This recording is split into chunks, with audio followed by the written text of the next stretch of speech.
우리 다 같이 평안인사를 나누면서 예배를 드리도록 하겠습니다.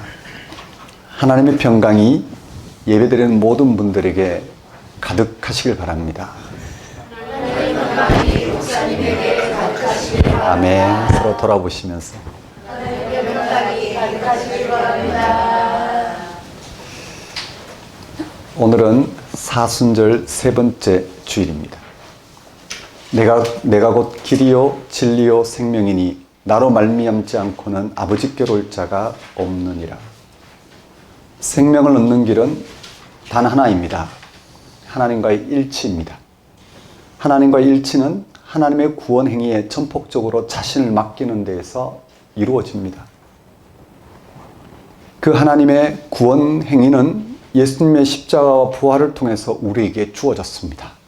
그 사실에 자신의 실존과 운명을 거는 사람들이 우리 그리스도인입니다. 예수의 십자가가 인류 역사에서 일어난 하나님의 구원 사건이라는 사실을 꼭 기억하십시오. 잊지 마십시오. 거기서 죽음을 넘어섬으로써 또는 죽음을 통과함으로써 주어지는 부활 생명이 시작되었습니다. 오늘 우리의 궁극적인 간구는 바로 이것입니다. 예수 그리스도를 통하여 일어났으며 그를 통해서 완성될 생명의 능력에 온전히 붙들리는 것입니다. 예배가 바로 그 시간입니다. 다 같이 사순절 세 번째 주일 예배를 성부와 성자와 성령의 이름으로 드리겠습니다.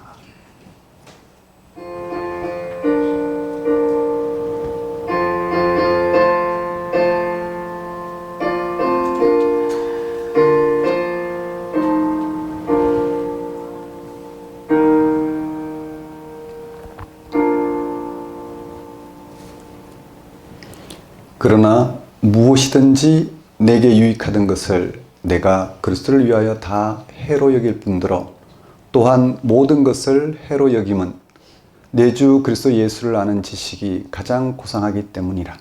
내가 그를 위하여 모든 것을 잃어버리고 배설물로 여김은 그리스도를 얻고 그 안에서 발견되려 함이니 내가 가진 의는 율법에서 난 것이 아니요 오직 그리스도를 믿음으로 말미암은 것이니 곧 믿음으로 하나님께로부터 난 의라.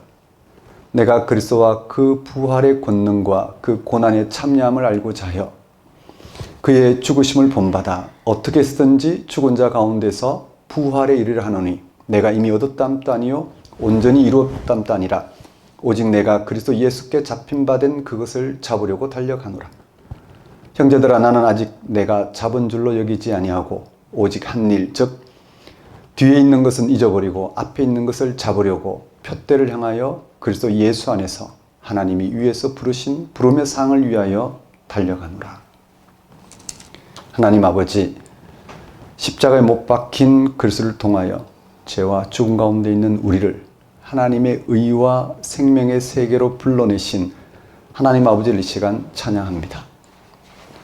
사람들에게는 버림을 받았지만 하나님께는 택함을 받은 예수님의 운명과 일치하는 것이 우리가 죄로부터 의에 이르고 죽음에서 벗어나 생명에 이르는 유일한 길임을 알고 우리의 운명을 그리스도께 온전히 맡기게 하신 하나님 아버지 크신 은혜를 시간 고백합니다. 사람들이 유익하다고 생각하는 모든 것들을 뒤로 하고 오직 예수 그리스도께 나타난 부활이 궁극적인 생명임을 알고 거기에 집중하게 하시는 하나님 아버지를 이 시간 경배합니다. 하나님 아버지, 예수님과 연합하여 예수님 안에서 드러난 하나님의 은혜를 헤아리고 그 은혜를 삶의 토대로 삼게 하소서. 한 주간 예수 그리스도 안에서 새롭게 시작한 삶을 알아보고 거기에 삶의 토대를 둔 성숙한 삶을 살게 하소서. 무엇보다 그런 삶이 완성될 순간을 기다리는 거룩한 소망으로 세상을 향한 고유한 소명을 감당하는 삶을 살게 하소서. 예수님 이름으로 기도드립니다. 다 같이 경배의 찬송 16장 찬양 드리겠습니다.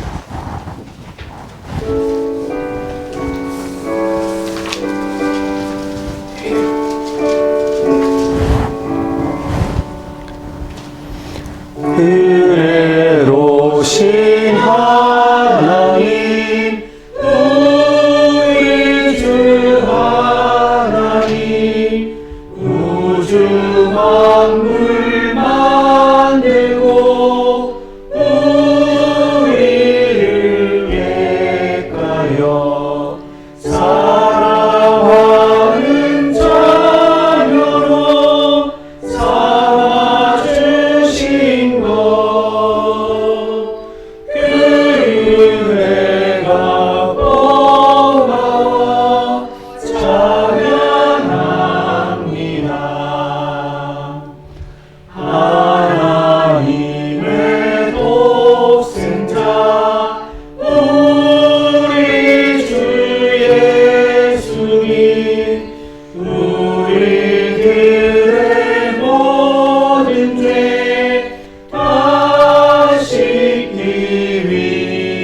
위하여 이 세상에 오셔서 십자가 지신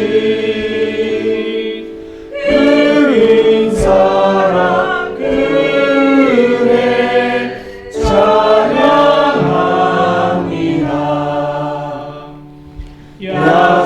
약속대로 임하신 오래사 성령님 충만하게 하시어 기쁨을 주시고 구원받은 당신을 주신 사랑에 감사하며 찬송을 드리옵니다.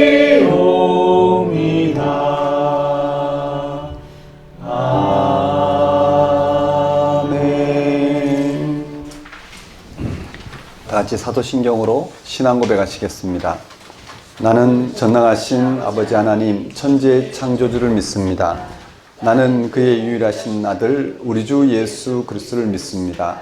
그는 성령으로 잉태되어 동정녀 마리아에게서 나시고 본디오 빌라도에게 고난을 받아 십자가에 못 박혀 죽으시고 장사된 지 사흘 만에 죽은 자 가운데서 다시 살아나셨으며 하늘에 오르시어 전능하신 아버지 하나님 우편에 앉아 계시다가 거기로부터 살아있는 자와 죽은 자를 심판하러 오십니다. 나는 성령을 믿으며 거룩한 공교회와 성도의 교제와 죄를 용서받는 것과 몸의 부활과 영생을 믿습니다. 아멘. 이 시간은 참회의 시간입니다.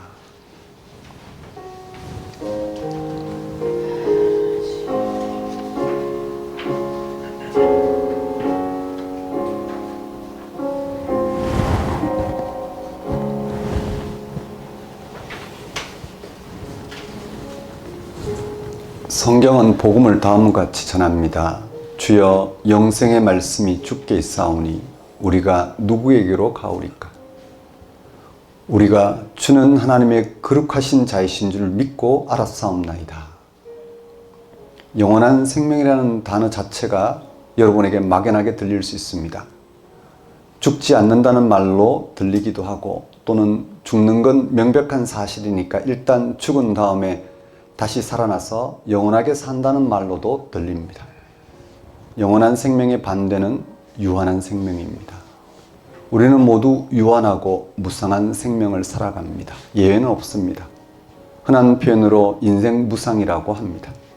우리가 지금 누리고 있는 모든 것들은 머물지 않고 다 지나갑니다. 사람들은 행복했던 순간을 지금 여기서 다시 경험해 보려고 애를 씁니다. 이런 경험이 혹 영원한 생명일까요? 성경이 말하는 영원한 생명은 생명에 관한 일반적인 관점을 바꾸지 않으면 이해할 수 없습니다. 우리의 수명이 무한하게 연장되는 것을 영생이라 하지 않습니다. 죽음 이후에 지금 같은 삶이 다시 반복되는 것도 아닙니다. 영원한 생명은 시간과 공간의 연장이나 확장이 아니라 하나님의 생명에 참여하는 것을 가리킵니다. 하나님만이 무상하지 않은 존재이기 때문입니다. 그는 창조주이면서 창조의 완성자이십니다. 그 하나님의 존재 방식이 곧 영원한 생명입니다. 이런 점에서 하나님 경험이 곧 영원한 생명을 얻는 유일한 길입니다. 하나님을 경험한 사람은 지금 이미 여기서 영생을 얻었다고 말해도 좋습니다. 성경은 영원한 생명의 말씀이 예수님에게 있다고 말합니다. 예수님에게서 하나님의 생명이 나타났다는 뜻입니다. 그래서 신약 성경은 예수를 믿으면 구원받는다고 전합니다. 이것이 우리가 잘 알고 있는 기독교 교리의 기초입니다. 여기서 여러분은 좀 더 꼼꼼하게 이 문제를 대해야 합니다. 막연하게 대하면 신앙의 진보는 불가능합니다. 두 가지 관점이 필요합니다. 첫째, 영원한 생명의 말씀이 예수님에게서 나타났다는 말은 예수가 영원한 생명을, 즉 무상하지 않는 생명을 말씀하셨다는 뜻입니다. 그 말씀을 우리는 복음서에서 확인할 수 있습니다. 예수님의 말씀은 서기관들이나 바리새인들처럼 당시 유대교 종교 전문가들의 가르침과 달랐습니다. 서기관들은 기껏해야 회중들에게 종교적인 정보나 인생 처세술을 전달했지만 예수님은 생명 그 자체를 선포했습니다. 이게 겉으로는 별로 달라 보이지 않기에 사람들이 혼란스러워합니다. 둘째, 우리는 예수가 영원한 생명을 말씀하셨다는 사실을 아는 것에 머물지 않고 그 말씀을 하신 예수와 하나 되는 데까지 나아가야 합니다. 예수님의 십자가의 죽음을 통하여 오늘 우리에게 생명이 없다는 사실, 오직 죽음이 극복되지 않는 삶은 아무리 행복해도 고난 그 자체라는 사실을 받아들이는 것입니다. 그리고 예수를 죽은 자 가운데 살리신 하나님을 바라보는 것입니다. 오늘 우리의 삶은 살아계신 하나님이 함께하고 있는 삶이라는 것을 실제로 받아들이는 것입니다. 우리의 삶을 하나님이 주신 선물로서 살아계신 하나님에 의해 영원한 생명을 준비하는 과정이라는 사실을 확인하는 것입니다. 그래서 우리는 늘 예수와 하나됨으로 하나님의 영원한 생명을 실질적으로 알아보고 거기에 참여하도록 우리에게 주신 복음이 필요하고 예배가 필요하고 성찬이 필요하고 기도가 필요합니다. 우리가 이렇게 예수님에게 영원한 생명이 있다고 확신하는 근거는 바로 예수님의 부활입니다. 고린도전서 15장 14절 말씀은 이렇습니다. 그리스도께서 만일 다시 살아나지 못하셨으면 우리가 전파하는 것도 헛것이요 또 너희 믿음도 헛것이다. 우리는 예수님의 부활을 근거로 예수님을 그리스도이시며 하나님의 아들이라고 믿습니다. 예수 부활은 살아계신 하나님에 의한 영원한 생명이 이 세계 안에 계시된 사건입니다. 우리가 살아가는 이 세계는 유한합니다. 죽음의 세력에 의해 이미 철저히 부정당하고 있습니다. 예수를 죽은 자 가운데 살리신 하나님이 아니면 우리는 우리의 삶의 진면목을 보지 못하고 참여하지 못합니다. 우리는 예수님을 통하여 부활의 세계, 세계의 완성, 영원한 생명을 알아보고 거기에 참여할 수 있게 되었습니다. 사랑하는 성도 여러분, 한 주간 삶을 돌아보십시오. 우리가 실제로 예수 그리스도를 믿음으로 구원받는다는 사실에 일치해서 그 구원이 하나님 함께함으로써 이 세상이 하나님의 생명으로 충만하게 되는 사건이라는 것을 받아들인다면, 받아들이고 살아간다면 우리는 지금의 우리가 당면한 세상을 어떻게 바라보겠습니까? 유한한 세상 안에서 서로 경쟁하며 보다 나은 질서, 보다 더 좋은 세상, 이런 세상을 향하여 그렇지 않은 세상을 적대시하며 또 그런 세상을 바라지 않는 사람들을 적대시하며 그렇게 살아가지는 않을 것입니다. 그걸 넘어서서 이 세상이 이미 하나님의 생명으로 충만하도록 하나님의 사랑을 받고 있다는 사실 앞에 훨씬 더 성숙한 삶을 살 것입니다. 우리에게는 하나님이 함께하지 않으면 안 되는 세상, 우리에게는 하나님이 함께함으로써 우리 가운데 약속된 생명 충만한 세상이 있습니다.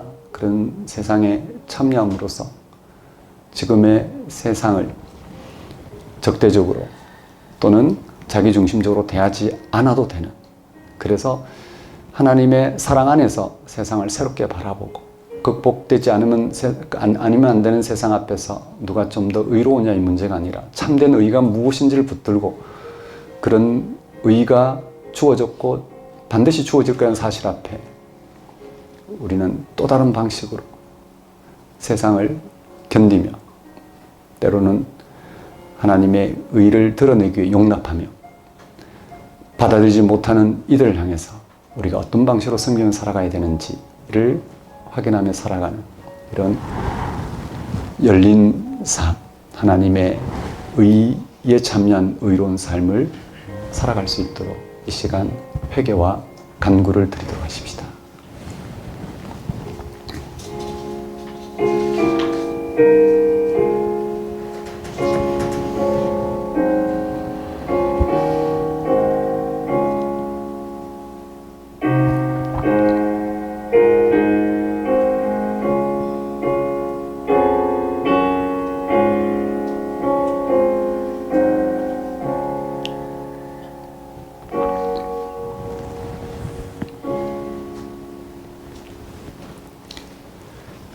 하나님 아버지, 이 시간 예수 그리스도를 통하여 오늘 우리가 약속받은 하나님의 영원한 생명은 그야말로 하나님의 사랑으로 주어졌고 모두에게 주어졌고 또 지금의 우리의 모든 불의함의 극치인 죽음조차 극복되는 생명임을 주님 깨닫고 그 안에서 세상을 대하며 살아갈 수 있도록 인도하여 주옵소서.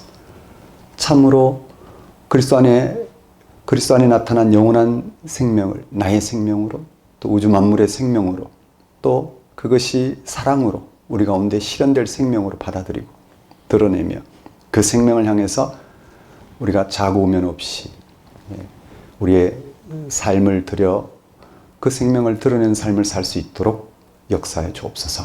예수님 이름으로 기도드립니다. 다 같이 영광송 3장 찬양 드리겠습니다.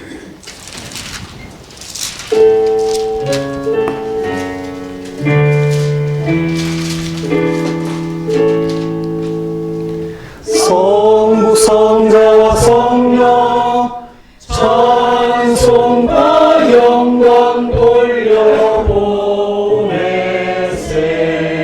대초로 지금까지 또 영원 무궁토록 성삼위께 영광 영광. 아멘.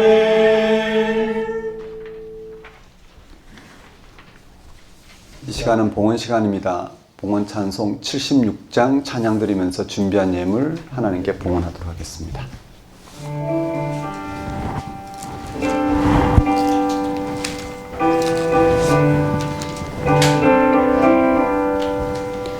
창조의 주 아버지께 감사 찬송 드립니다. 부름받은 자녀들이 주의 전에 함께 모여 찬송하고 기도하며 몸과 마음 모두 와서 주께 예배 드리오니 아버지여 하옵소서.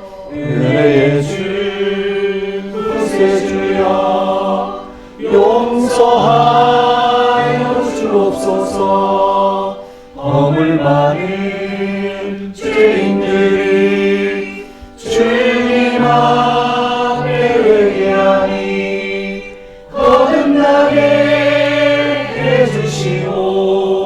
말씀으로 성장하여 서로 사랑하여 하나 되게 하옵소서. 능력의 주 성령이여 새 마음을 주옵소서. 구원받은 성도들이 주의 성령 충만하여 분부하신 주의 복을 땅 끝까지 전하여 하늘나라 세우도록 능력으로 이끄소서.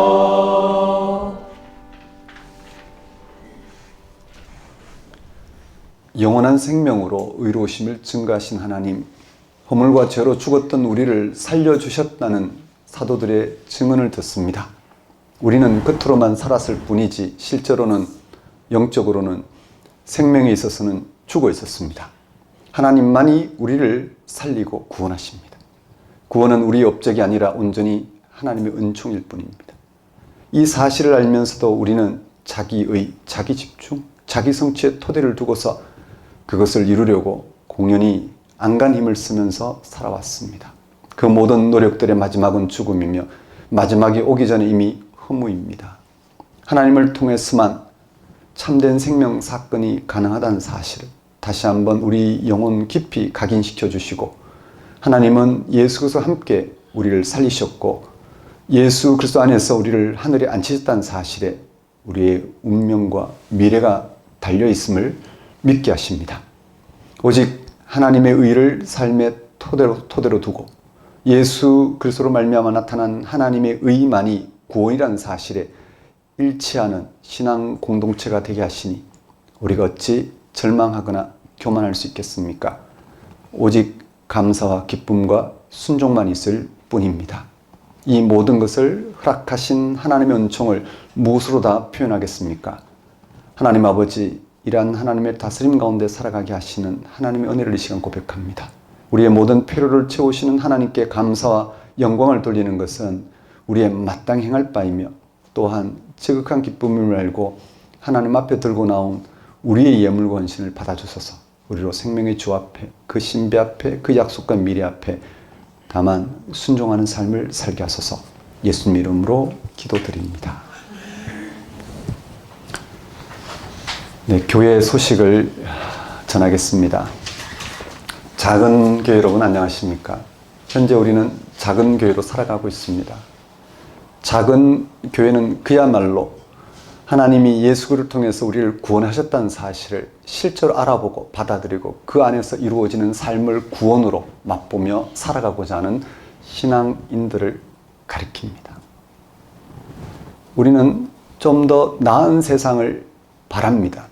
하지만 좀 더 나은 세상을 바라지만 그 세상 안에서 또 우리는 자기 유익, 자기 중심적으로 살아갈 인생을 생각하면 또 그거로 인해서 해결되지 않는 우리의 삶의 문제를 생각하면 그 자체에 매일 수는 없습니다. 우리는 예수 그리스도를 통해서 하나님이 우리와 함께함으로써 우리의 불의한 모습을 보게 하고 불의한 모습으로 인해서 펼쳐진 우리의 절망적인 운명을 또 받아들이고 그리고 그리스도를 통한 하나님이 함께 하신 삶을 우리가 받아들이고 살아가야 돼. 새로운 삶임을 인정하고 우리는 그 안에서 살아가고자 합니다. 그렇지 않으면 우리는 우리 인생이 아무 문제도 해결되지 않은 채 더 나은 방식이면 더 나은 방식대로 좀 더 의로우면 의로운 방식대로 자기중심적으로 살아갈 수밖에 없는 이런 한계에 부딪힐 수밖에 없습니다. 그래서 우리는 말씀 공부를 통해서 하나님이 실제로 함께 하시는 세상을 알아봅니다. 하나님의 생명 충만함을 알아봅니다. 아무리 현실이 답답하거나 아니면 새로운 가능성이 있다 하더라도 하나님이 우리와 함께 하시는 세상을 받아들이고 그런 세상은 사랑 충만한 세상, 그런 세상은 생명 충만한 세상, 그런 세상은 이 세상 어느 누구도 소외되지 않는 세상, 그런 세상은 이 세상이 좀 의롭냐 의롭지 않느냐의 문제를 넘어서는 세상. 그래서 하나님의 생명 사건으로 우리는 언제나 가장 분명한 방식으로 세상을 대하며 하나님의 사랑을 느끼며 또 하나님의 사랑의 방식으로 세상을 살아가고자 합니다. 신앙인들이 복음을 통하여 하나님이 예수를 통해 세상을 구원하셨다는 이 복음을 통하여 복음 안에서 세상을 대하며 살아가고자 뛰어든 사람들이 바로 우리 작은 교회입니다. 그래서 한 주에 한 번씩 우리 말씀 공부합니다. 각자가 각자의 삶의 자리에서 하나님의 말씀을 통해서 하나님이 함께 하신 삶을 알아보고 하나님의 구원을 맛보는 만큼 세상을 대하는 방식이 달라질 것입니다.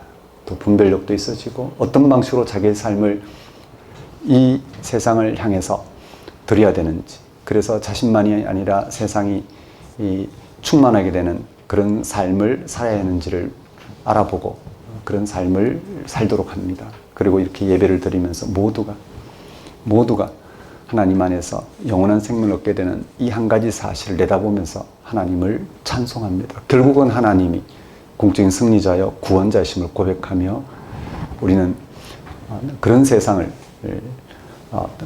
바라면서 하나님께 예배를 드립니다. 여러분의 남은 모든 삶은 복음을 통하여 예수 그리스도와 일치를 누리는, 즉 그리스도 안에서 하나님이 우리를 구원하신다는 사실에 여러분의 영혼 충만함을 맛보며 그래서 세상을 정말 모두 함께 구원받을 만한 세상으로 섬기며 살아가는 그런 여정이 되었으면 좋겠습니다. 2025년 현재 작은 교회 소개 및 사역입니다. 2024년 1월부터 시작한 성경 공부, 구약은 사무엘서였습니다. 신약 복음서는 마태복음이었습니다. 서신서는 갈라디아서, 빌립보서, 에베소서였습니다. 그 성경 공부가 이제 마무리되고 있습니다. 오늘 저녁 또 월요일 저녁 공부면 다 마무리가 됩니다. 그리고 4월 둘째 주 주일 4월 13일부터 새로운 성경 공부가 진행됩니다. 구약은 시편입니다. 복음서는 요한복음입니다. 또 바울 쓰시는 고린도전서입니다.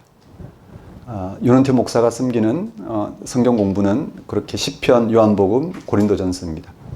그리고 문현진 목사 사무엘서 계속, 마가복음 계속 진행 중입니다. 그리고 박종진 목사께서 구약 창세기, 그야말로 신구약 성경의 첫 번째 책 창세기를 창세기 공부를 진행합니다. 토요일 저녁 8시, 10시 해서 성경 공부에 있어서 창세기부터 내가 시작해야 되겠다라는 분들은 신청해 주시면 되겠습니다.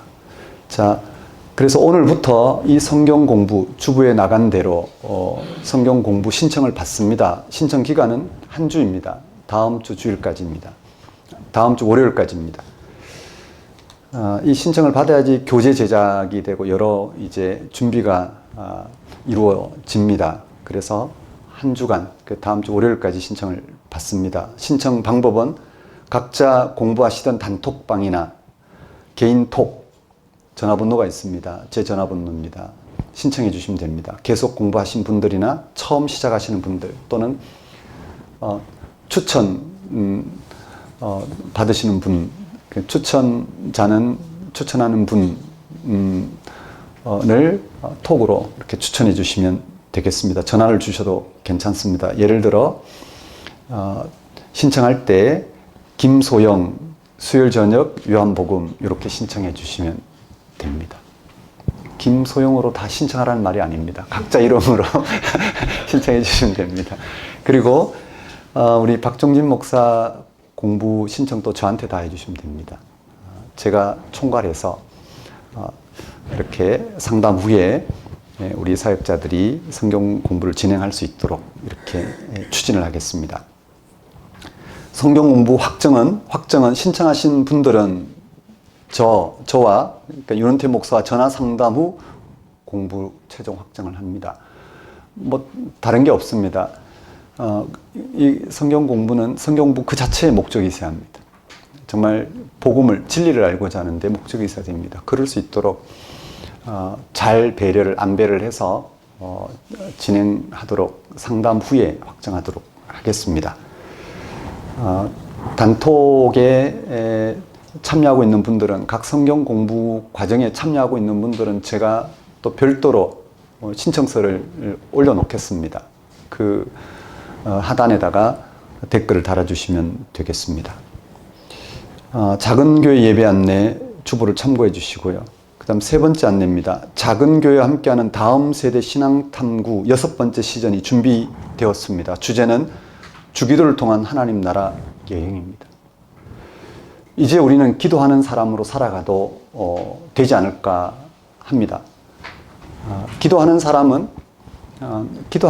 누가 기도하는 사람이냐면 하나님이 가까이 계시다는 사실을 아는 사람, 하나님이 지금 나와 함께하고 있다는 사실을 아는 사람, 그 하나님이 베푸시는 일들이 나의 구원이요 생명이요 인류의 구원이요 생명사건이라는 걸 아는 사람, 그 하나님 베푸시는 일들이, 하나님이 나와 함께 하신 하나님이 베푸시는 일들이 우리의 행복을 우리를 행복하게 하는 일들, 우리를 충만하게 하는 일들이라는 것을 아는 사람은 그 하나님과의 관계를 맺고 살아가지 않을 수 없습니다. 하나님과 관계 속에서 하나님이 약속한 것을 우리가 알아보고 받아들이지 않을 수 없습니다. 하나님이 약속한 것을 알아보고 받아들임으로써 하나님이 구원이라는 사건을 오늘 우리의 구원으로 실제로 맛보지 않을 수 없습니다. 해서 우리의 모든 삶에 하나님이 함께하는 삶을 적극적으로 알아보고 받아들이고, 그리고 하나님이 우리를 향해서 베푸신 모든 일들이 우리의 생명 충만한 일들이라는 사실을 알아보고 살아가고자 합니다. 그런 사람들이 기도하는 사람입니다. 단지 유치하게 말로 부르짖는 것만이 아닙니다. 말하지 않아도 말하지 않는 말 없는 방식으로도 우리는 기도합니다. 우리는 많은 말을 했다고 해서 기도가 이루어지는 것도 아닙니다. 하나님과의 올바른 관계를 유지한 채 그 하나님이 우리와 함께 하셔서 우리 가운데 이루시고자 하는 그 일들을 우리의 삶의 방식으로 삼고 살아가고자 하는 모든 사람들은 기도하지 않을 수 없습니다. 그래서 여러분과 함께 기도가 무엇인지 지금까지 우리가 말씀 공부하고 그리스도 안에서 하나님과 우리의 관계를 알아보고 그 하나님 함께 하신 삶을 우리의 삶의 능력으로 삼은 우리는 그런 관계를 더욱 친밀하게 하기 위해서 하나님과의 관계를 더욱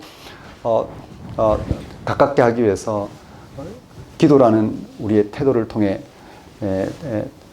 살아가고자 합니다. 그래서 기도가 무엇인지 또 그 기도에 대하여 가르쳐주긴 주기도를 통해 실제 기도가 어떻게 이루어지는지를 헤아려 보고자 합니다. 그리고 그 기도하는 사람, 기도가 무엇인지 주기도를 통해서 기도함으로써 기도하는 사람의 그런 삶은 어떤 식으로 나타나는지에 대해서 또 나누도록 하겠습니다. 해서 1부는 기도가 무엇인지, 2부는 주기도를 통해서 배우는 기도, 3부는 기도하는 사람에 대해서 나누도록 하겠습니다. 해서 다음 세대 신앙 탐구 과정으로 준비하고 있는 이 기도에 대해서 모든 작은 교회 분들과도 나누도록 하겠습니다. 나눈 방식에 대해서는 또 별도로 공지하도록 하겠습니다. 그럼 오늘 우리에게 주신 하나님 말씀 보겠습니다.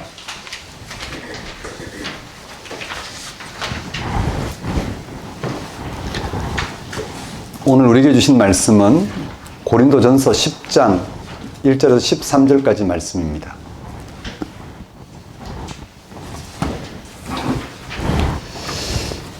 주부에 3절 4절이 좀 오타가 있습니다. 그래서 성경 본문을 참고하시면 될 것 같습니다. 10장 1절에서 13절 말씀 제가 받들어 봉독하겠습니다. 고린도전서 10장 1절에서 13절 말씀입니다. 형제들아, 나는 너희가 알지 못하기를 원하지 아니하노니 우리 조상들이 다 구름 아래 있고 바다 가운데로 지나며 모세에게 속하여 다 구름과 바다에서 세례를 받고 다 같이 신령한 음식을 먹으며 다 같이 신령한 음료를 마셨으니 이는 그들을 따르는 신령한 반석으로부터 마셨음에 그 반석은 곧 그리스도시라. 그러나 그들의 다수를 하나님이 기뻐하지 아니하셨으므로 그들이 광야에서 멸망을 받았느니라. 이러한 일은 우리의 본보기가 되어 우리로 하여금 그들이 악을 즐겨한 것 같이 즐겨하는 자가 되지 않게 하려 함이니 그들 가운데 어떤 사람들과 같이 너희는 우상 숭배하는 자가 되지 말라. 기록된 바 백성이 앉아서 먹고 마시며 일어나서 뛰논다 함과 같으니라. 그들 중에 어떤 사람들이 음행하다가 하루에 23,000명이 죽었나니 우리는 그들과 같이 음행하지 말자. 그들 가운데 어떤 사람이 주를 시험하다가 뱀에게 멸망하였나니 우리는 그들과 같이 시험하지 말자. 그들 가운데 어떤 사람들이 원망하다가 멸망시키는 자에게 멸망하였나니 너희는 그들과 같이 원망하지 말라. 그들에게 일어난 이런 일은 본보기가 되고 또한 말세를 만난 우리를 깨우치기 위하여 기록되었느니라. 그런즉 선줄로 생각하는 자는 넘어질까 조심하라. 사람이 감당할 시험 밖에는 너희가 당한 것이 없나니 오직 하나님은 미쁘사 너희가 감당하지 못할 시험 당함을 허락하지 아니하시고 시험 당할 즈음에 또한 피할 길을 내사 너희로 능히 감당하게 하시느니라. 하나님 아버지, 이 시간 선포되는 말씀을 통하여 그것을 통한 하나님의 구원 사건에 온통 일치할 수 있도록, 그래서 하나님의 구원의 능력 안에서 세상을 분별하고 바르게 대하며 섬기며 소망하며 살아갈 수 있도록 인도하여 주옵소서. 예수님 이름으로 기도드립니다. 오늘 설교 본문은 고린도전서 10장 1절에서 13절까지 말씀이고 제목은 본문을 인용해서 선줄로 생각하는 자는 넘어질까 조심하라 입니다. 오늘 설교 본문인 고린도전서 10장 1절에서 13절에는 고린도 교회를 향한 사도 바울의 강력한 경고의 말씀이 들어 있습니다. 12절 말씀입니다. 그런즉 선줄로 생각하는 자는 넘어질까 조심하라. 바울이 고린도 교회에서 일어나고 있는 여러 일들을 전해 들었을 때 이를 심각하게 생각했습니다. 바울은 고린도 교회의 상황이 구약의 하나님 백성들인 이스라엘의 문제와 유사하다고 판단했습니다. 그래서 바울은 고린도 교회의 모습을 애굽의 종살이에서 해방하여 세상을 새롭게 하신 하나님의 통치를 알아보지 못한 채 광야 생활을 불평하며 다시 애굽으로 돌아가려는 이스라엘 백성들의 모습과 비교합니다.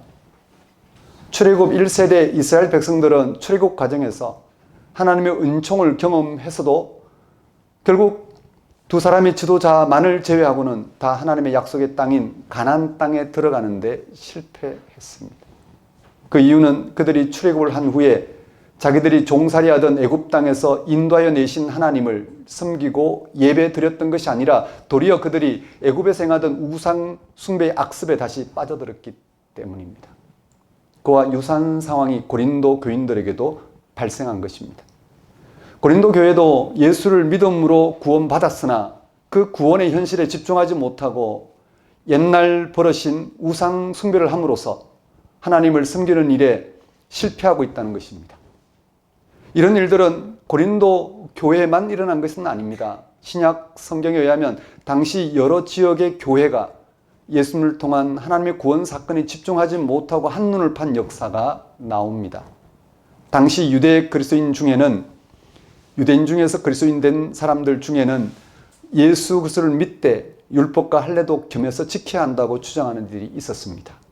이들은 유대교의 율법주의의 영향을 받았습니다. 아주 그럴듯한 주장입니다. 교회의 질서를 지키고 신자들이 신앙생활을 일정한 수준으로 유지시키려면 율법이 필요하다는 것입니다. 율법을 폐기하면 신앙의 틀도 허물어진다는 것입니다.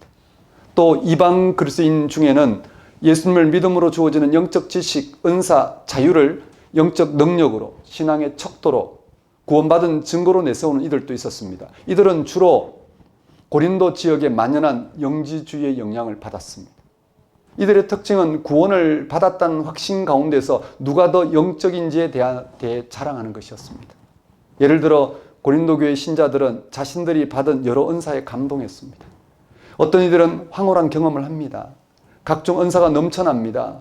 문제는 고린도 교회가 자신들의 은사에 매몰되어 버렸다는 데 있습니다. 서로 자기가 받은 은사를 자랑하다가 결국 경쟁하게 되고 다투고 분열하고 더 나아가 서로를 적대시합니다. 이러한 현상은 예수님을 믿음으로 죄와 죽음에서 건지신 하나님의 구원에 참여하고자 모인 교회가 자신의 정체성을 무색하게 하는 것입니다. 왜 이런 일들이 벌어지는 것일까요? 오늘날 우리 그리스도인들은 어떨까요? 우리 그리스도인들은 예수 그리스도를 믿음으로 하나님의 구원에 참여하는 삶을 살고자 하는 사람들입니다. 우리가 예수님을 믿는 이유는 분명합니다. 예수님에게 세상의 생명을 완성하는 하나님의 구원이 나타났기 때문입니다. 예수님의 십자가 죽음과 부활 사건에서 죄와 죽음에 처한 세상을 완성하시는 하나님의 구원이 주어졌습니다. 그래서 우리는 예수님과 함께 죽고 그와 함께 그를 죽은 자 가운데 살리신 하나님께 근거하여 살고자 합니다. 우리는 그 약속에 따라서 그의 새로운 생명에 참여하게 되며 하나님과 하나 되어 영원한 생명에 참여하게 됩니다. 지금 우리의 삶에서 예수 그리스도를 믿음으로 살아계신 하나님의 생명 사건에 참여하는 것보다 더 결정적인 것, 더 중요한 건 없습니다. 왜냐하면 그것이 죄와 죽음에서 건진받는 절대적인 구원 사건이기 때문입니다. 죄와 죽음의 역사에서 해방되는 결정적인 사건이기 때문입니다. 그런데 문제는 이렇게 예수님을 믿음으로 하나님의 생명 사건에 참여하고자 출발한 신앙인들이 자주 한눈을 팔게 된다는 사실입니다. 예수 그리스도 안에서 죄와 죽음에서 건지시는 살아계신 하나님에 의한 생명 경험으로 마음이 뜨거워지는 것 같다가 어느 사이에 저 나락으로 떨어지기도 합니다. 그래서 많은 그리스도인들이 한눈을 팝니다. 열광적인 신앙의 세계로 빠져들거나 기복주의에 빠져듭니다. 바리새인들처럼 종교적인 자기 성취에 매달립니다. 그런 일들을 통해서 뭔가 구원을 받았다는 느낌을 받을 수는 있지만 신앙이 성장하지는 못합니다. 아주 사소한 문제로 시험에 빠지곤 합니다. 세상에서 펼쳐지고 있는 정치, 경제적인 현실에 온통 이용당하거나 휘둘리기도 합니다. 왜 그럴까? 그 이유와 해결책을 오늘 본문을 통하여 우리가 확인해 보도록 하겠습니다. 오늘 설교 본문인 고린도전서 10장은 고린도 교회의 여러 문제 중 하나인 우상 제물 먹는 문제를 다루고 있습니다. 바울은 우상 제물 먹는 문제를 고린도전서 8장부터 전하고 있는 중입니다. 8장에서 말하는 우상 제물 먹는 문제는 주로 시장에서 사 먹는 고기에 관한 것입니다.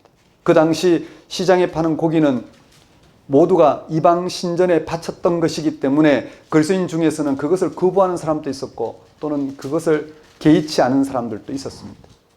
율법적으로만 본다면 그 당시 이미 하나님을 신앙하고자 형성된 유대교 신앙 질서 아래서 본다면 그런 고기는 먹을 수 없었습니다. 그러나 율법에서 자유하다고 생각한 사람들은 끄리낌 없이 그걸 먹었습니다. 그 결과 고기 먹는 사람들은 먹지 않는 사람들을 비난하고 고기 먹지 않는 사람들은 먹는 사람들을 적대시했습니다. 바울은 이러한 문제에 대해 다음과 같은 생각을 전합니다. 우상은 본래 없는 것이기에 신전에 바쳤던 것이라고 하더라도 먹는데 아무 상관이 없다고 말입니다. 자유를 강조한 것입니다. 그러나 바울은 아직도 그런 문제에서 자유하지 못한 사람들이 이런 일들로 인해서 시험에 들린다면 자기는 고기를 절대 먹지 않겠다고도 했습니다. 8장 말씀을 보면 8장 13절 고린도전서 8장 13절 말씀을 보면 이렇습니다. 그러므로 만일 음식이 내 형제를 실족하게 한다면 나는 영원히 고기를 먹지 아니하며 내 형제를 실족하지 않게 하리라. 그리스도인은 우상으로부터 자유롭지만 형제와 자매를 위해서 그 자유를 유보한다는 것입니다. 하겠다는 것입니다. 그리고 9장에서는 그는 자신의 예를 들어 보충합니다. 자신이 율법의 지배를 받지 않지만 율법을 따르는 사람들에게 복음을 전하기 위해 율법을 따랐다고 설명합니다. 또한 그는 율법 없는 사람에게 복음을 전하기 위해서는 율법 없이 살았다고 합니다. 또한 그는 율법 없는 사람에게 복음을 전하기 위해 율법 없이 살았다고 합니다. 이 말은 곧 율법의 수행 여부가 아니라 복음에 근거한 하나님의 구원에 참여하는 것이 그의 신앙과 삶을 결정하는 근거였다는 뜻입니다. 이제 바울은 오늘 본문에 해당되는 10장에서 다시 우상 제물 먹는 문제를 더욱 심각하게 다룹니다. 예수님을 믿음으로 죄와 죽음에서 건지시는 하나님의 구원에 참여하고자 모인 교회가 고기 먹는 문제와 같은 차원에 걸려 있는 것은 우상 숭배하는 것이라는 겁니다. 단순히 고기 먹는 것이 옳으냐 아니냐의 문제가 아니라 그런 문제에 휩싸이는 것이 바로 우상 숭배하는 것이라고 말입니다. 바울은 지금 고린도 교인들이 처해 있는 심각한 영적 위기를 구약 사건들을 예를 들면서 설명합니다. 바울이 예를 들어 설명하고 있는 구약 이야기를 본문을 통해서 한번 보십시다. 본문 1절은 이스라엘 사람들이 모세의 인도로 모두 홍해를 건넌 사건을 가리킵니다. 2절에서 바울은 이 사건을 세례받은 사건이라고 합니다. 아마 바울은 이스라엘 백성들이 홍해를 건넌 사건을 기독교의 세례 사건과 같은 의미로 보았던 것 같습니다. 우리 기독교 세례는 예수님을 통한 하나님 구원 사건에 일치하여 살아가는 삶을 상징합니다. 이처럼 이스라엘 백성들도 홍해 사건을 통해서 죽음에서 건지시는 하나님의 구원 사건에 일치하여 살아가게 되었기 때문입니다. 그래서 홍해 건넌 사건은 하나님의 은총으로 하나님의 구원에 참여하도록 불러주셨고 이스라엘 백성은 그런 사건을 통해서 하나님의 구원에 참여하도록 부름받았다는 그런 세례에 해당되는 사건으로 바울은 해석합니다. 이스라엘은 홍해를 건넜을 뿐만 아니라 광야에서 만나와 메추라기를 먹고 바위에서 흘러나오는 물을 마실 수 있었습니다. 이 모든 것들은 그들을 구원하시는 하나님이 그들과 함께 하신다는 증거였습니다. 그런데 문제는 하나님이 이스라엘 사람들을 기뻐하지 않으셨다는 사실입니다. 5절 말씀을 보십시오. 그러나 그들의 다수를 하나님이 기뻐하지 아니하셨으므로 그들이 광야에서 멸망을 받았느니라. 하나님이 이스라엘 백성들을 부르셔서 애굽에서 탈출하게 되었고 홍해를 건너게 하셨으며 광야에서 먹고 마실 수 있도록 은총을 베푸셔서 하나님의 구원에 참여하게 했습니다. 그런데 하나님은 그런 이스라엘 백성들을 광야에서 모두 죽게 버려뒀습니다. 그들이 광야에서 멸망을 받았느니라.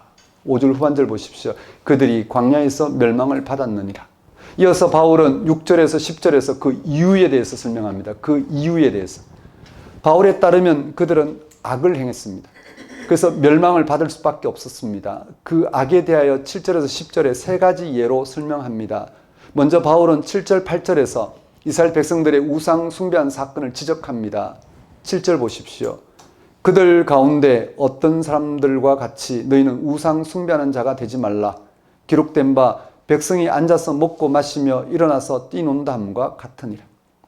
바울은 출애굽기 32장 6절 말씀을 인용하여 이스라엘 백성들이 우상 숭배한 사실을 전했습니다. 그러한 우상 숭배는 곧 음행으로 이어졌고 그 결과 2만 3천 명이 죽었습니다. 8절입니다. 그들 중에 어떤 사람들이 음행하다가 하루에 2만 3천 명이 죽었나니. 또 그 다음 바울은 9절에서 어떤 사람이 하나님을 시험하다가 뱀에 물려 죽은 사건을 지적합니다. 그들이 그 가운데 어떤 사람들이 주를 시험하다가 뱀에게 멸망하였나니. 또 그 다음 바울은 10절에서 원망하다 멸망한 사건을 또 언급합니다. 그들 가운데 어떤 사람들이 원망하다가 멸망시키는 자에게 멸망하였나니. 바울은 이런 일련의 예를 제시한 이유를 6절에서 설명하죠. 6절 보십시오. 이러한 일은 우리의 본보기가 되어 우리로 하여금 그들이 악을 절개한 것 같이 절개하는 자가 되지 않게 하려 함이니. 바울은 이러한 사건들이 고린도 교회를 포함한 우리 기독교의 본보기라 하면서 악을 행하면 안 된다는 경고를 했습니다. 그래서 바울은 이스라엘이 악을 행하며 멸망당한 사건을 소개하면서 각각 다음과 같이 경고하고 있습니다. 7절에 너희는 우상 숭배하는 자가 되지 말라. 8절에서 우리는 그들과 같이 음행하지 말자. 9절에서 우리는 그들과 같이 시험하지 말자. 10절에서 너희는 그들과 같이 원망하지 말라. 바울은 지금 고린도 교인들에게 겁을 주려는 게 아닙니다. 또 그들을 죄책감에 떨거나 주눅들게 하려는 것도 아닙니다. 바울은 그것이 바로 오늘 말세를 만난 그리스도인들에게 새겨들어야 할 교훈이라는 사실을 강조하고 싶었던 것입니다. 11절 보십시오. 그들에게 일어난 이런 일은 본보기가 되고 또한 말세를 만난 우리를 깨우치기 위하여 기록되었느니라. 여기서 말하는 말세는 단지 시간적인 마지막 종말이라기보다는 예수에게 일어난 사건을 가리킵니다. 예수님에게서 지금의 세상이 죄와 죽음에 처했다는 사실이 드러났습니다. 그리고 세상을 죄와 죽음부터 건지시는 살아계신 하나님의 구원이 실현되었습니다. 그렇다면 세상의 종말과 거기로부터 시작되는 하나님의 심판과 구원의 역사가 예수님에게서 선치적으로 발생한 것입니다. 일어난 것입니다. 여기서 중요한 것은 그리스도인들이 이제 새로운 시간 안에서 살게 되었다는 사실을 인식하는 게 중요하다는 말씀입니다. 그래서 바울은 고린도 교인들을 향해서 홍해를 건넜지만 결국 광야에서 모두 죽은 구약의 이스라엘 조상들처럼 우상 숭배와 악을 행하지 말고, 즉 하나님의 생명 사건에 집중하라고 가르치고 있습니다. 고린도 교인들이 별로 듣고 싶지 않은, 그러나 이미 잘 알고 있는 구약의 끔찍한 사건을 열거한 다음에 바울은 정작 하고 싶은 이야기를 12절과 13절에서 합니다. 12절 말씀을 보십시오. 그런즉 선줄로 생각하는 자는 넘어질까 조심하라. 자기 발로 서 있다고 생각하는 사람들이 누구일까요? 먼저 본문에 의하면 홍해를 건넌 이스라엘 사람들을 가리킵니다. 홍해를 건넌 이스라엘은 하나님의 구원을 경험하고도 한눈을 팔았습니다. 죽으면서 건짐받아 약속의 땅으로 향해가는 그들은 하나님의 구원에 집중하는 대신에 애굽에서 먹고 마시던 풍요를 상징하는 금송아지를 만들어 놓고 환호하였고, 물 부족과 하찮은 음식으로 인해 불평하고 원망하였고, 그런 문제가 해결되자 환호하였습니다. 그 결과 그들은 약속의 땅에 이르지 못하고 멸망하였습니다. 다른 말로 말하면 그들은 하나님의 약속 안에 거하지 못했다는 말씀입니다. 선줄로 알았다가 넘어진 이들이었습니다. 다음은 고린도 교회를 가리킨다고 할 수 있습니다. 고린도 교회의 모든 문제는 예수님에게서 죄와 죽음에서 건지시는 하나님의 생명 사건을 경험하고도 거기에 집중하지 못했다는 데 있습니다. 그들은 죽은 자 가운데 부활하신 예수님에게서 계시된 하나님의 생명 사건 이외에 다른 무엇이 필요하거나 한 것처럼 생각했습니다. 그것은 우리의 죄와 죽음의 현실을 가볍게 여기고 예수님의 십자가 죽음을 통한 하나님의 구원을 가볍게 처리하는 것이었습니다. 이것은 복음의 왜곡이고 변질이고 위기입니다. 그런 그들은 선줄로 알았지만 넘어진 자들입니다. 아마 한국의 많은 그리스도인은 고린도 교회의 문제가 오늘 우리의 것과 상관없다고 생각할 것입니다. 우리는 바울이 가르치는 대로 예수님의 십자가와 부활에 집중하고 있다고 생각할 것입니다. 당연히 그래야 합니다. 그러나 우리가 그렇게 생각한다고 해서 그것이 확실한 것은 아닙니다. 그런 자기 확신으로만 말한다면 사이비 이단들이 더 강렬할 것입니다. 우리가 하나님의 구원 사건에 집중하고 있는지 아닌지를 분간할 수 있는 절대적인 기준을 찾기는 쉽지 않습니다. 하지만 상대적인 기준은 말할 수 있습니다. 그것은 현재 우리의 관심이 어디에 있는가 하는 것입니다.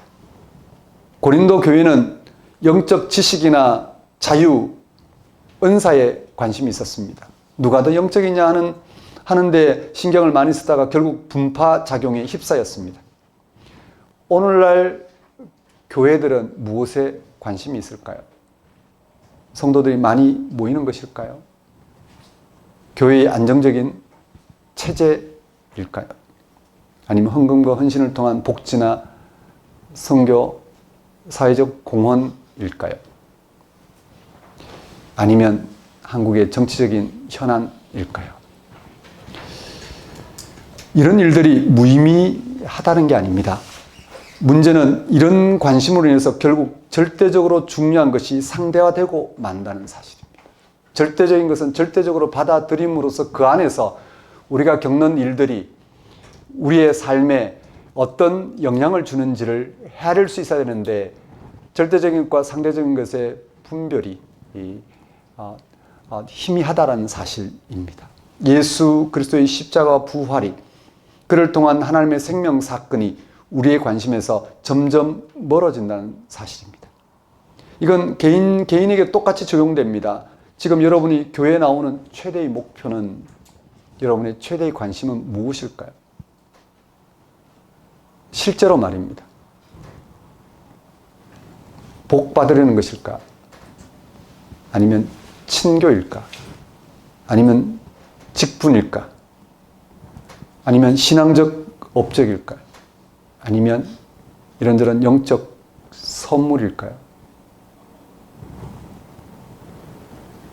우리는 이미 우리를 새롭게 하는 영적 선물을 충분히 받았습니다. 우리가 구원받는 것보다 더 새롭고 영적인 것은 없습니다. 그런데도 이것을 알아보지 못하고 다른 것에 관심을 기울이는 것은 우리가 구원받았던 사실에 집중 못하고 외면하는 것입니다. 선줄로 알지만 곧 넘어질 수밖에 없는 것입니다. 지금 죽은 다음 심판을 받고 지옥 갈지 모른다는 식으로 말씀드리는 게 아닙니다. 그것은 이미 지금 여기서의 문제입니다. 우리가 구원받았던 사실에 집중하지 못할 때 지금 여기서의 구원에 참여할 수가 없습니다. 우리가 구원받았던 사실에 집중하지 못할 때 지금 여기서의 구원을 사람들에게 알릴 방법이 없습니다. 그리스도의 십자가를 상대화시키는 그 모든 시도는 우리를 지금 살아계신 하나님에 의한 생명 충만에 사로잡히게 할 수가 없습니다. 그런 것들은 필요한 것들이지만 절대적인 것은 아닙니다. 상대적으로 우리의 삶을 만족하고 충족시킬 수는 있지만 그러나 그 안에서 또다시 벌어지는 인간의 자기중심적인 삶은 조금 더 해결되지 않습니다. 인간의 절망적인 운명은 조금 더 극복되지 않습니다. 우리가 더 나은 삶을, 더 나은 현실을, 더 나은 세상을 기대하지만 실제 기대하고 있는 자신 속에 작용하고 있는 자기중심적인 삶은 하나도 해결이 안 됩니다. 그런 것들로는 우리가 조금 살만 날 수는 있지만 생명의 신비와 그 깊이로는 들어가지 못합니다. 오직 예수님의 십자가 부활에서 경험되는 죄와 죽음으로부터 해방만이 미래의 종말적 생명의 완성은 물론이고 지금 여기에 현재적 생명까지 보장합니다. 그게 성경이 말하는 생명을 얻는 길입니다. 일단 절대적인 생명에 닿아야 됩니다. 절대적인 생명에 다 내 현실을 분별할 수 있어야 됩니다. 그럴 때 우리는 세상을 질적으로 새롭게 대할 수 있습니다. 하나님 사랑 안에서 대할 수 있습니다. 그야말로 모두가 소외되지 않고 모두가 생명 충만할 수 있는 그 무엇을 향해서 우리는 주장하고 말하고 그렇게 살아가게 됩니다. 그것만이 우리가 집중해야 할 구원 사건입니다. 문제는 그렇게 사는 게 쉽지 않다는 사실입니다. 조금 더 노골적으로 말씀드리겠습니다. 세상 살에 익숙한 사람들은 근본적으로 예수님의 십자가 부활에 관심이 없습니다. 여러분도 그렇고 저도 그럴지 모릅니다. 2000년 전 유대인은 표적을 구하고 헬라인은 지혜를 찾는다는 바울의 진술은 오늘 우리에게도 그대로 적용합니다. 보수적인 신자들은 안정적으로 누리는 복만 추구하고 진보적인 신자들은 사회 변혁만 부르짖습니다. 종교성이 강한 신자들은 열광적이고 은사적인 신앙에 몰두하고 이성적인 신자들은 지적이고 사변적인 신앙을 추구합니다. 그들에게 예수 그리스도의 십자가의 부활은 무언가 부족한 처럼 보이기 때문에 다른 것으로 보충하고 싶어 합니다. 영적인 촉수가 다른 것을 따라서 계속 움직입니다. 오죽했으면 바울이 예수님의 십자가 유대인들에게는 끄리끼는 것이고 이방인들에게는 미련한 것이었다고 말했겠습니까? 우리도 여기서 예외가 아닙니다. 왜 이런 일들이 벌어지는 것일까? 그것은 구원에 대한 오해 때문입니다. 우리가 예수님을 그리스도로 주님으로 믿고 고백한다는 말은 예수님에게 계시된 살아계신 하나님에 의해 이 세상의 생명이 완성된다는 사실을 믿는다는 의미입니다. 그런데 그 사실이 아직 명백한 현실로 드러나지 않았습니다. 이 세상은 아직 죄와 죽음의 현실이, 죄와 죽음의 역사가 극복되지 못했습니다. 온갖 불행이 우리와 주변에 반복해서 일어납니다. 사람들은 누구나 할 것 없이 세상살이에서 잘못되지 않을까 노심초사합니다. 우리가 아무리 신앙생활을 잘해도 괴롭기도 하고 실수하고 평화를 잃기도 하고 고독하기도 하고 심지어 불치병이나 큰 사고를 당하기도 합니다. 그것만이 아니라 신앙의 본질에 근거하여 신앙 공동체를 꾸려간다 해도 염려, 근심, 불안과 두려움, 자랑과 열등감 여전합니다. 아주 사소한 문제로 엄청난 갈등을 겪기도 합니다. 예수님을 통한 하나님의 구원이 지금 여기에 실정적으로 완성되지 않았다는 뜻입니다. 구원의 완성은 우리 주 예수 그리스도께서 나타나실 때 이루어집니다. 예수님이 다시 오심으로 이 세상의 생명이 완성됩니다. 우리 그리스도인들은 예수 그리스도께서 나타나실 그때를 기다립니다. 그때까지 견고하게 서야 합니다. 그런데 문제는 우리 그리스도인들이 흔들리지 않고 견고하게 서서 그날을 기다리기가 쉽지 않다는 데 있습니다. 우리도 모두 잘 살기 위해서 혈안이 되어 있는 세상에 우리도 모두가 잘 살기 위해 혈안이 되어 있는 세상에 마음이 쏠리지 않을 수 없기 때문입니다. 다른 사람처럼 풍요롭게 살아야겠다는 욕구가 왜 우리에게 없겠습니까? 모두가 세상에서 자기를 내세우고 인정받고 살아가는데 온통 마음을 두고 있는데 우리도 왜 그렇게 하고 싶지 않겠습니까? 또 세상 사람들이 극도로 두려워한 일이 왜 우리에게도 두렵지 않겠습니까? 대한민국이 잘못되지 않을까 노심초사하는데 우리도 왜 그렇지 않겠습니까? 많은 부분에서 우리는 시련을 겪기도 하고 시험에 들기도 합니다. 13절 말씀에 시험이라는 단어가 반복해서 나오는 걸 보면 아마 고린도 교회에도 이런 일들이 많았던 것 같습니다. 그런데 여러분, 바울은 그들에게 분명히 다음과 같이 말합니다. 13절 보십시오. 사람이 감당할 시험 밖에는 너희가 당한 것이 없나니 오직 하나님은 미쁘사 너희가 감당하지 못할 시험 당함을 허락하지 아니하시고 시험 당할 즈음에 또한 피할 길을 내사 너희로 능히 감당하게 하시느니라. 그렇습니다. 바울은 고린도 교인들을 책망하려는 게 아닙니다. 예수님을 통한 하나님의 구원에 대한 집중력을 잃지 말고 살아야 한다고 권고하며 그렇게 하면 우리가 만나게 된 시험들을 극복할 수 있다고 용기를 줍니다. 물론 누가 보더라도 힘든 시험이 있지만 하나님은 시험 당할 즈음에 또한 피할 길을 내사 우리로 능히 감당하게 하십니다. 이는 실제로 하나님의 구원이 우리가 세상의 모든 시험을 감당할 만큼 생생한 현실로 임하고 있다는 사실에 근거한 것입니다. 다시 말씀드립니다. 하나님의 구원이 예수 그를 통해서 우리에게 나타난 하나님의 구원이 우리가 세상의 모든 시험을 감당할 만큼 생생한 현실로 임하고 있다는 사실입니다. 문제는 우리가 예수를 통한 하나님의 구원에 집중하고 있는가라는 것입니다.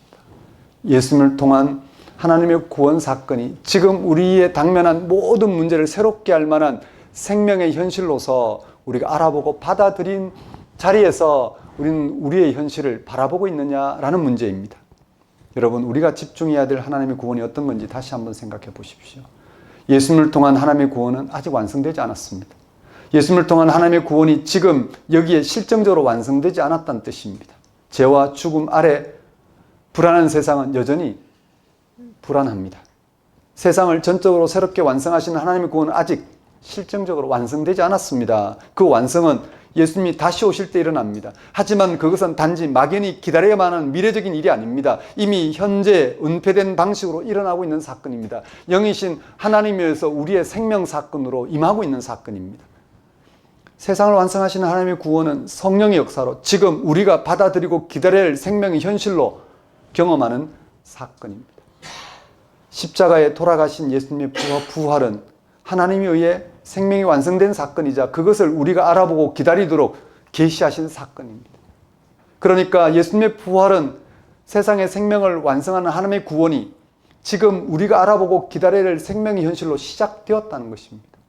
예수님이 일어난 부활 사건은 지금 우리의 생명을 알아봐야 될 하나님의 구원이 우리에게 임하고 있다는 사실에 대한 보증입니다. 물론 그 완성은 미래적인 일입니다. 그러나 그것은 불안한 세상살이를 전적으로 새롭게 할 만한 생명의 현실로 드러나고 있는 현재적인 일인 것입니다. 그래서 예수님을 통한 하나님의 구원 사건에 집중하는 사람은 세상의 어떠한 요구와 시험에도 불구하고 흔들리지 않습니다. 그런 사람은 유대교의 종교적 표적이나 로마의 정치적 지혜에 매달리지 않습니다. 그런 것으로는 세상 사람들이 극도로 두려워하는 불안한 세상살이를 조금 더 해결하지 못한다는 것을 알기 때문입니다. 어떤 방식의 세상이 펼쳐져도 자기중심적인 삶에서 벗어나지 않는 세상살이는 그 자체에 늘 불안함을 안고 있다는 것입니다. 대신에 바울은 십자가 달려 죽은 예수님의 부활에서 계시된 하나님의 구원 사건에 전적으로 집중할 수 있도록 우리에게 요청합니다. 우리는 예수님에게만 하나님의 구원 사건에 집중하면 집중할수록 우리는 지금의 이 세상에 시험 들지 않고 우리가 감당해야 될 일이 어떤 것인지를 알아보고 감당하면서도 하나님의 구원으로 인한 생명 충만함을 내가 누릴 뿐만 아니라 모든 사람이 누려야 될 사건으로서 우리는 그걸 들고 이 세상을 향해 외칠 수 있고 말할 수 있고 섬길 수 있고 소망할 수 있게 된다는 말씀입니다. 사랑하는 성도 여러분, 예수님을 통하여 하나님이 행하신 구원이 무엇인지 다시 한번 생각해 보십시오. 2000년 전에 예수님을 따르던 제자들은 예수님이 당시 유대교의 지도자들과 로마 총독의 십자가 처형을 당한 뒤에 자신들이 전혀 예상하지 못한 어떤 현상을 경험했습니다. 예수님에게서 살아계신 하나님에 의한 죄와 죽음이 극복되는 생명의 극치를 경험한 것입니다. 그것은 종말에 완성될 절대적인 생명을 비밀스럽게 미리 경험한 것입니다. 종교적으로 정치적으로 박해를 받아 가장 비참한 죽음을 당하신 예수님에게서 그 모든 것, 종교적으로도 정치로 해결할 수 없는 살아계신 하나님에 의해서만 해결되는 생명 사건을 경험한 것입니다. 그렇습니다. 예수님의 운명인 십자가 부활에서 모든 시험과 고난에서 건지시는 하나님의 구원이 나타났습니다. 하나님의 이 구원 사건에 집중하십시오. 정말 이 하나님 구원 사건에 여러분의 영혼을 집중하십시오. 그러면 여러분이 당하는 모든 시험과 고난과 죽음에서 건짐받는 하나님의 구원을 생생한 현실로 능력으로 경험할 것입니다. 만일 여러분이 하나님의 구원 사건 그 자체에 집중하지 못할 때 지금 여러분에게 벌어지는 육체의 시험, 고난, 죽음 아래서 겪게 되는 고통과 절망을 고스란히 경험하며 살아갈 것입니다. 바울 사도는 분명하게 선포합니다. 선줄로 생각하는 자는 넘어질까 조심하라. 한 주간 하나님이 우리를 구원하셨다는 사실에 집중하여 구원에 참여하는 삶을 사시길 바랍니다. 이 한 주간 예수님의 십자가와 부활 사건에서는 하나님의 구원을 현실로 알아보고 그 구원이 이 땅 가운데 임해야 될 참된 구원 사건임을 알고 그것을 들고 실험하시는 한 주가 되었으면 좋겠습니다. 정말 신앙인으로서 하나님의 구원 사건을 알아보고 그 구원 충만한 삶을 이 세상의 새로운 대안으로 드러내며 그 안에서 어느 누구도 소외되지 않는 하나님의 사랑으로 어느 누구도 버림받지 않는 가장 버림받을 것 같은 인생까지도 하나님이 충만하게 하신다는 사실을 알아보고 그렇게 세상을 대하시며 살아가는 한 주가 되셨으면 좋겠습니다. 여러분이 시험된 마음에서 벗어나시고 정말 생명 충만한 마음으로 세상을 헤쳐가시는 한 주가 됐으면 좋겠습니다. 영이신 하나님이 함께함으로써 여러분의 영혼을 달래고 위로하고 그리고 영이신 하나님이 하실 일을 여러분이 여러분의 삶의 방식으로 삼고 거기에서 세상을 향한 여러분의 마음을 해소해 가시는 또 세상을 향한 여러분의 불안이 극복되는 또 세상을 향한 모든 염려와 두려움이 실질적으로 하나님 구원 사건 안에서 해결된다는 사실을 붙드시고 실험하시는 한 주가 되었으면 좋겠습니다. 기도하겠습니다. 하나님 아버지, 이 시간 선포된 말씀을 통하여 정치적으로 종교적으로 박해받은 예수님의 십자가의 죽음 가운데서 하나님의 영원한 생명, 우리를 향한 하나님의 영원한 생명이 임하였다는 사실을 알아보고 그 생명 사건을 붙들고 실험하는 한 주가 될 수 있도록 인도해 주옵소서. 하나님의 생명 충만함을 알아본 자가 이 세상을 어떤 방식으로 대해야 될지 주님, 하나님 생명 사건을 알아보고 이 세상을 어떻게 대해야 될지 주님, 저희들 하여금 그 길에 서서 세상을 생명 충만함 가운데서 바라보고 대하며 거기에서 하나님이 함께 하신 삶을 전할 수 있도록 또 하나님이 함께 하신 삶을 통해서 세상의 소망을 삼을 수 있도록 역사해 주옵소서. 예수님 이름으로 기도드립니다. 다 같이 일어나셔서 결단의 찬송 384장 찬양 드리겠습니다.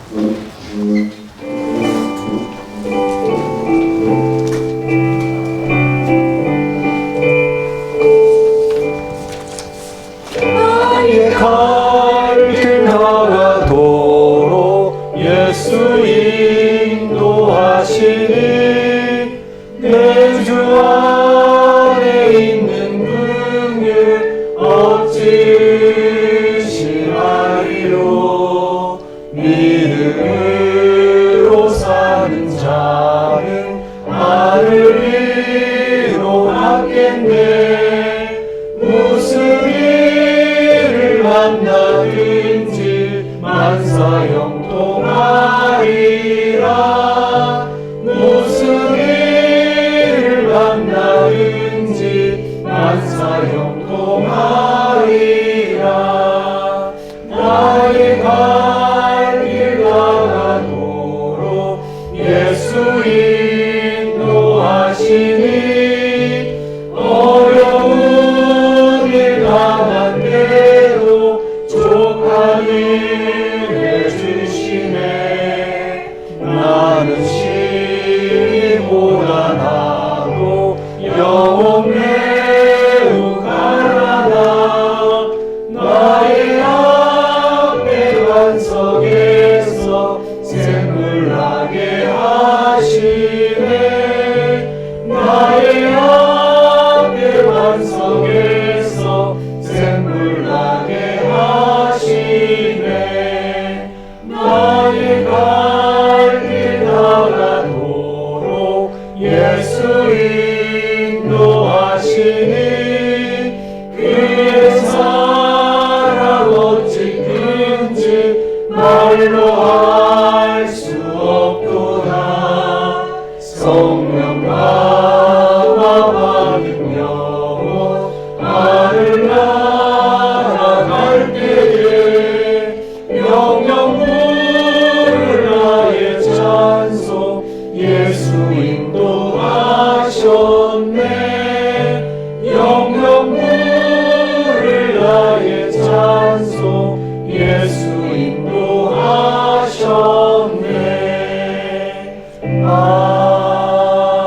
아멘. 기도하겠습니다. 이제는 우리 주 예수 그리스도의 은혜와 하나님의 무한하신 사랑과 성령님의 교통하심, 예수님의 십자가 부활에서 계시된 하나님의 구원 사건에 집중함으로 세상에서 당하는 모든 시험과 고난과 죽음을 극복하는 삶을 살아가고자 결단하는 주의 백성 위에 영원히 함께 하시기를 축원합니다.